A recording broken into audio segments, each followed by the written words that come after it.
bigayan po ng subsidy natin for our Yes. farmers and sa atin pong mga Mhm. mangingisda.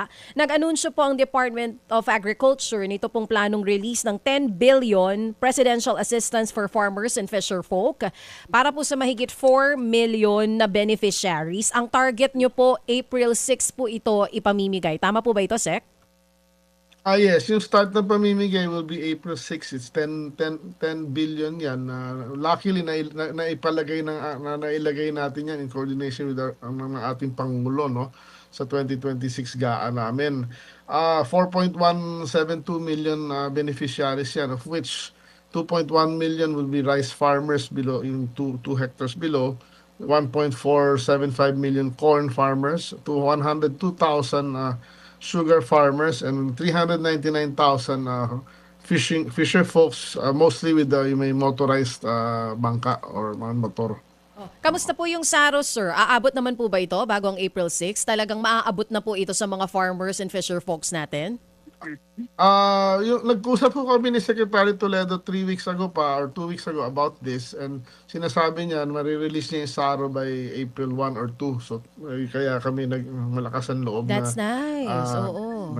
na ano yung April 6. At yung sa Senado din naman, nung sinabi ko to, nandun din naman si Secretary Toledo, tagtinginan kami at nag-thumbs up kami. So, Oh. wala na So, naman ang siguro ng issue good to. news po yan para dito sa sinasabi na mahigit 4 na milyon na beneficiaries. Halo po ito farmers and fisher folks.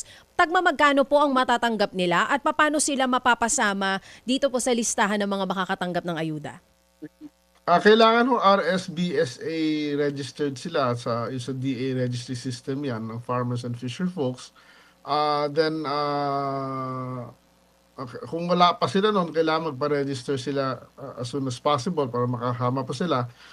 Basically 2,325 yan pesos per beneficiary. Beneficiary, oo. Sir, yung Oo. 2,325 per beneficiary, ang taas po ng diesel, mataas din po ngayon yung abono, transport cost and all that. Sapat na po ba ito? Or unang sigwada pa lang to ng bigayan, may susunod pa po ba na ibibigay para po sa ating mga mangingisda at magsasaka?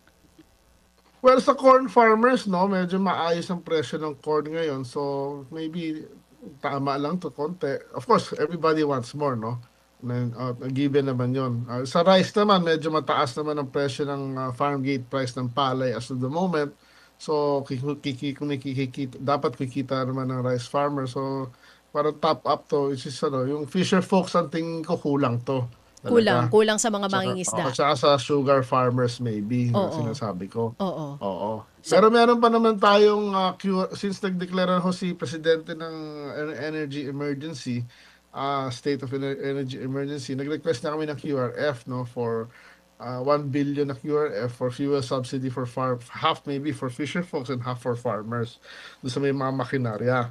Then meron pa kaming habulin na nasagaan namin yung RCEF namin, na usually kasi sa RCEF namin yung sa rice tariff fund na yon, may 7 billion yan for rice farmers na pwede namin ipamahagi. So hopefully makuha namin yun sometime mid-year para makatulong sa next planting season. Mga kapatid, para sa iba pang mga balita at impormasyon, sundan niyo po kami sa X, Instagram, Facebook at syempre sa TikTok, True Network PH. Mag-subscribe din po kayo sa aming YouTube channel, True Network. May website din po tayo, truenetwork.ph, at pwede nyo rin po kaming mapanood sa Channel 19 ng aming True FM TV. Lagi pa rin makinig sa radyo dito po sa 105.9 True FM dahil dito, laging true sa'yo, kapatid. Dito tayo sa totoo, tunay at tapat.